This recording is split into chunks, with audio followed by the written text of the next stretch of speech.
በዘመናዊው እግር ኳስ ውስጥ ካሉ የዓለማችን ምርጥ አስተማማኝ የመሃል ተከላካዮች መካከል አንዱ ነው። እንደ አውሮፓውያን አቆጣጠር በ2001 በፈረንሳይ ቦንዲ የተወለደ ገና በወጣትነቱ በታላቁ የአውሮፓ መድረክ ላይ ድንቅ ብቃቱን በማሳየት የብዙዎችን ቀልብ መሳብ የቻለ ገና በመውጫ ጊዜው ለሶስት ታላላቅ ክለቦች በመጫወት ራሱን ያበቃ አስደናቂ ተከላካይ ወደ እንግሊዝ ፕሪሚየር ሊግ መጥቶ የኋላ ክፍል ዋና ምሰሶ ለመሆን ጊዜ ያልወሰደበት በተረጋጋ የኳስ ቁጥጥሩ በአስደናቂ ፍጥነቱና ጨዋታዎችን በማንበብ የላቀ ችሎታው የሚታወቅ በክለቡ ለፕሪሚየር ሊጉ ሻምፒዮንነትና ለሀገሩ ብሔራዊ ቡድን ስኬት ደግሞ ቁልፍ ሚና የተጫወተና በመጫወት ላይ የሚገኝ የተከላካይ መስመር ክስተት ነው። ከአፍሪካ እስከ አውሮፓ፣ ከስደተኝነት እስከ ኮከብ ተጫዋችነት፣ ከጎዳና እስከ ኤምሬትስ ስቴዲየም፣ ከሊግ እስከ ዓለም ዋንጫ የተጓዘ በፈረንሳይ ስደተኛ ማህበረሰብ ውስጥ ካሉ አስቸጋሪ ውጣ ውረዶች ጥልቅ የቤተሰብ ትስስርና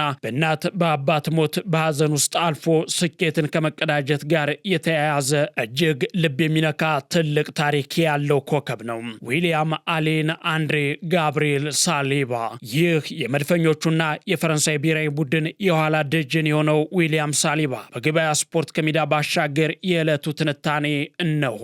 ሐምሌ 22 ቀን ዕለተ ረቡዕ ፕሮግራሙን አዘጋጅቼ የማቀርብላችሁ መኮንን አልማው ነኝ። እነሆ አብራችሁን ትቆዩ ዘንድ በአክብሮት ጋበዝኩ። ከሜዳው ባሻገር he improvised a quite delicious finish.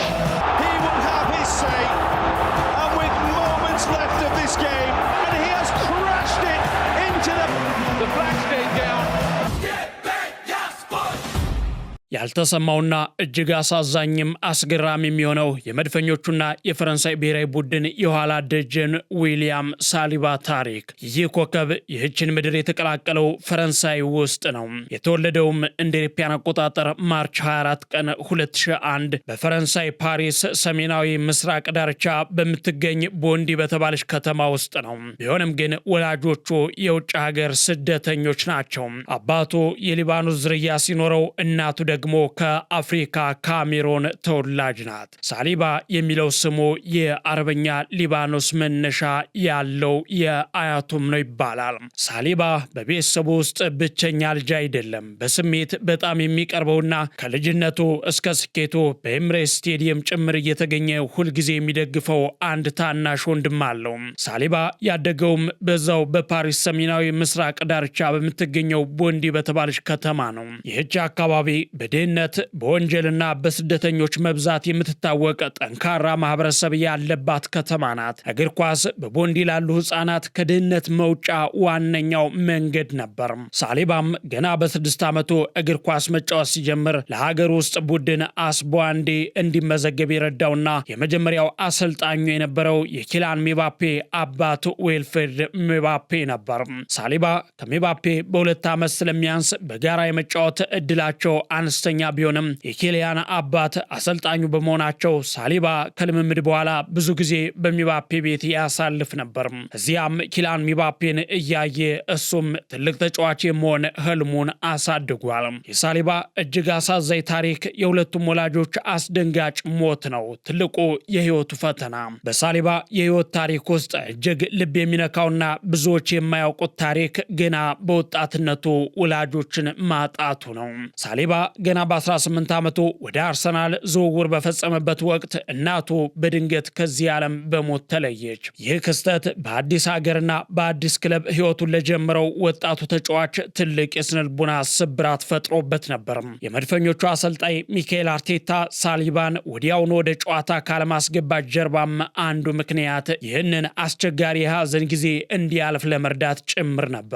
ይባስ ብሎ እናቱን ካጣ ከተወሰነ ጊዜ በኋላ አባቱንም ጭምር በሞት አጥቷል። በእርግጥ ሳሊባ ገና በወጣትነት እድሜው ወላጅ አልባ ቢሆንም ይህንን ከባድ ሐዘን ወደ ጥንካሬ ቀይሮ በሜዳ ላይ አስደናቂ ብስለትንና ብቃትን እንዲያሳይና ለታናሽ ወንድሙ ጠንካራ መከታ እንዲሆን አድርጎታል።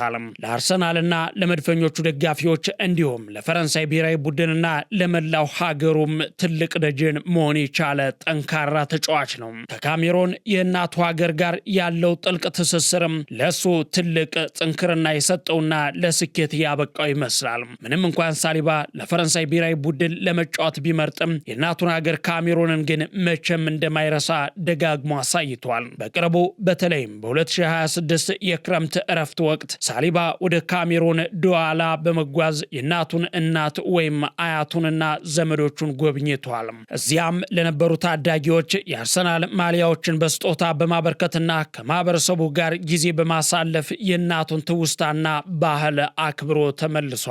በአጠቃላይ የዊሊያም ሳሊባ የልጅነት ሕይወት በፈተናዎች የተሞላ ቢሆንም በውስጡ ያለፈበት ጥንካሬ ዛሬ በሜዳ ላይ ለሚያሳየው የማይበገርና የተረጋጋ የተከላካይነት ባህሪው ትልቁን መሰረት ጥሎለታል።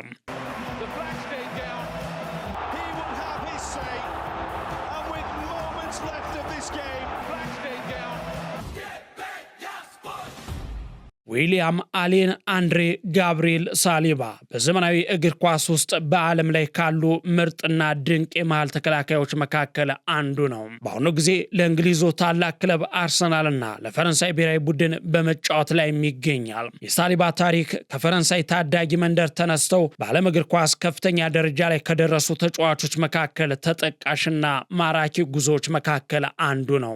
በ6 ዓመቱ እግር ኳስ መጫወት የጀመረው በዋንዲ ከተማ ህፃናት አካዳሚ እስከ አርሰናል የእንግሊዝ ፕሪሚየር ሊግ ሻምፒዮንና የዓለም ዋንጫ መድረክ በኪሊያን ሚባፔ አባት ዊልፍሪድ ሚባፔ እየሰለጠነ ያደገው ሳሊባ ከልጅነቱ ጀምሮ የአርሰናል ክለብ የልብ ደጋፊ ሆኖ ነው ያደገው ይባልለታል።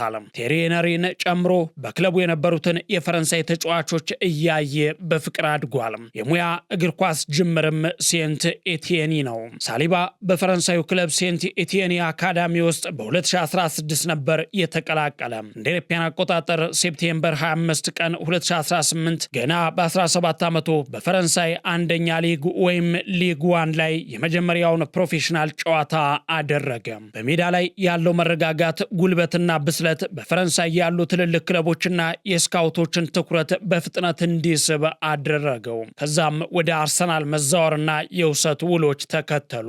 እንደ አውሮፓውያን አቆጣጠር ጁላይ 2019 በአሰልጣኝ ኡናይ ኤምሪ ዘመን አርሰናል ሳሊባን በ27 ሚሊዮን ፓውንድ የረዥም ጊዜ ኮንትራት አስፈረመው። ነገር ግን ልምድ እንዲቀስም ወዲያውኑ ለቀድሞ ክለቡ ሴንት ኤቲየኒ በውሰት ሰጠው። ከዛም 2 የፈተና ዓመታት የውሰት ጉዞዎች ቀጠሉ። ሳሊባ ወደ አርሰናል ቢመጣም አዲሱ አሰልጣኝ ሚካኤል አርቴታ ገና አልበሰለም በሚል በድጋሚ በውሰት ወደ ፈረንሳይ ክለቦች ላከው። ለኒስ በውሰት ተጫውቷል። ለማርሴም እንደዚሁ ከ2021 እስከ 2022 አሳልፏል። ይህ የውሰት ዘመን ለሳሊባ ትልቅ ለውጥ ያመጣ ነበር። በማርሴይ እጅግ አስደናቂ ዓመት አሳልፎ የፈረንሳይ ሊግ ምርጥ ወጣት ተጫዋች ተብሎም ተመርጧል። ከዛም እንደገና በአርሰናል ዋናው ቡድን መፈጠር ተከተለ። ከ2022 እስከ አሁን ድረስ የመጀመሪያ ጨዋታውን ያደረገው እንደ አውሮፓውያን አቆጣጠር ኦገስት 2022 ነበር። ሳሊባ በመጨረሻ ለአርሰናል የመጀመሪያ ጨዋታውን ከክሪስታል ፓላስ ጋር አደረገ። በዚያ ጨዋታም የዕለቱ ምርጥ ተጫዋች ወይም ማን ኦፍ ዘ ማች ተብሎ ተመረጠ።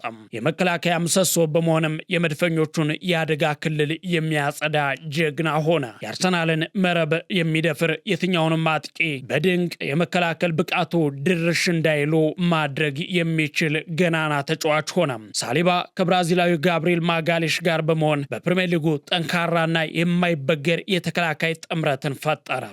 በ2023/24 የውድድር ዘመን ለአርሰናል በፕሪሚየር ሊጉ አንድም ደቂቃ ሳይቀነስ ሁሉንም ጨዋታዎች ሙሉ ለሙሉ በመጫወት ታሪካዊ ሪከርድ አስመዝግቧል። ክለቡም እስከ መጨረሻው የዋንጫ ተፎካካሪ እንዲሆን ትልቅ አስተዋጽኦ አድርጓል። ሳሊባ በፈረንሳይ ብሔራዊ ቡድንም በተለያዩ የታችኛው የዕድሜ ክልል ቡድኖች ውስጥ ከተጫወተ በኋላ እንደ አውሮፓውያን አቆጣጠር ማርች 2022 ለዋናው ብሔራዊ ቡድን ተጠራ። በ2022 የኳታር ዓለም ዋንጫ፣ በዩሮ 2024 እና በ2026 የዓለም ዋንጫ ላይ የፈረንሳይ ብሔራዊ ቡድን ስብስብ አካል በመሆን አገሩን ወክሏል። በተለይም በዩሮ 2024 ላይ በቋሚነት በመሰለፍ ድንቅ ብቃቱን አሳይቷል። በቅርቡ በተጠናቀቀው በ2026 የዓለም ዋንጫ ላይ ምን ያህል አበርክቶት እንዳደረገ ሀገር የሚያውቀው ፀሐይ የሞቀው ጉዳይ ነው።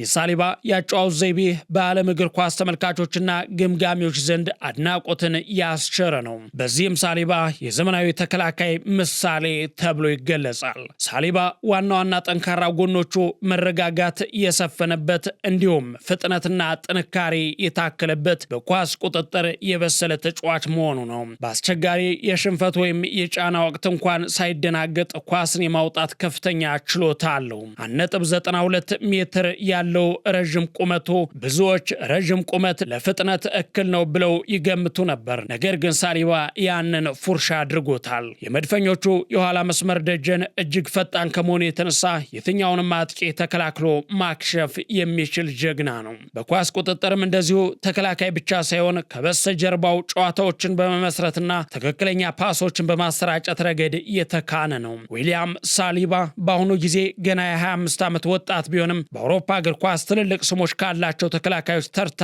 መሰለፍ የቻለ የክለቡም የሀገሩም ኩራት ነው። ፈረንሳያዊው የመድፈኞቹ የመሃል ተከላካይ ዊሊያም ሳሊባ በአሁኑ ወቅት ለአርሰናልና ለፈረንሳይ ብሔራዊ ቡድን የሚጫወት ሲሆን በእግር ኳስ ሕይወቱም እስከ 2026 አጋማሽ ያለው ዋና ዋና ቁጥራዊ መረጃዎችን ስንመለከት የክለብ ጨዋታዎችና ጎሎች መረጃ ሳሊባ በፈረንሳይ ሊግ ሴንት ኤቲየኒ፣ ኒስ፣ ማርሴይና በሊጉ ሻምፒዮን በሆነበት አርሰናል ቤት በአጠቃላይ ከ215 በላይ የአውሮፓ ታላላቅ ሊግ ጨዋታዎችን አድርጓል። በቅርቡ በተጠናቀቀው የ2025/26 የውድድር ዘመን ሳሊባ አርሰናል ከ22 ዓመታት ጥበቃ በኋላ የእንግሊዝ ፕሪሚየር ሊግ ዋንጫን እንዲያነሳና ለሻምፒዮንስ ሊግ ፍጻሜ እንዲደርስ ቁልፍ ሚና ተጫውቷል። በሊጉ ባደረጋቸው 31 ጨዋታዎች ውስጥ 15 ንጹህ የጎል መረብ ወይም ክሊንሺትስ ማስጠበቅ ችሏል። ሳሊባ ለፈረንሳይ ብሔራዊ ቡድን በተለይም በዩሮ 2024 እና በ2026 የዓለም ዋንጫ ላይ መደበኛ ወይም ቋሚ ተሰላፊ መሆን ችሏል። በጠቅላላው ያደረጋቸውን የብሔራዊ ቡድን ጨዋታዎችን ስንመለከትም 38 ጨዋታዎችን ያደረገ ሲሆን በ2026 የዓለም ዋንጫ ላይም 6 ጨዋታዎችን ማድረግ ችሏል። በዚህ ሰዓትም ከጀርባ ህመም ጋር የማገገም ሂደት ላይ የሚገኝ ሲሆን ምናልባትም ወጣት ከመሆኑ ጋር ተያይዞም በቀጣይ በዓለማችን ላይ እጅግ ገናናና የገዘፈ ታሪክ ካላቸው ታላላቅ ተጫዋቾች ተርታ የሚያሰልፈውን ታሪክ እንደሚያሳርፍ ይጠበቃል። ሆኖም ግን ገበያ ስፖርት ከሜዳ ባሻገር የዕለቱ ትንታኔ እስካሁን ድረስ በአስቸጋሪ ፈተናዎች ውስጥና በጥልቅ ሐዘን በቤተሰብ እጦት ጨለማ ሐዘን ውስጥ አልፎ ለዚህ እንደ ፀሐይ ለሚያበራ ታሪክ የደረሰውን ይህንን የ25 ዓመት ኮከብ ታሪክ እነሆ በወፍ በረር ቃኝተን ወደ እናንተ ለማድረስ ወደን አዘጋጅተን አቀረብንላችሁ። ነገ በሌላ ዝግጅት እስከምንገናኝ ሰላም ቆዩልን።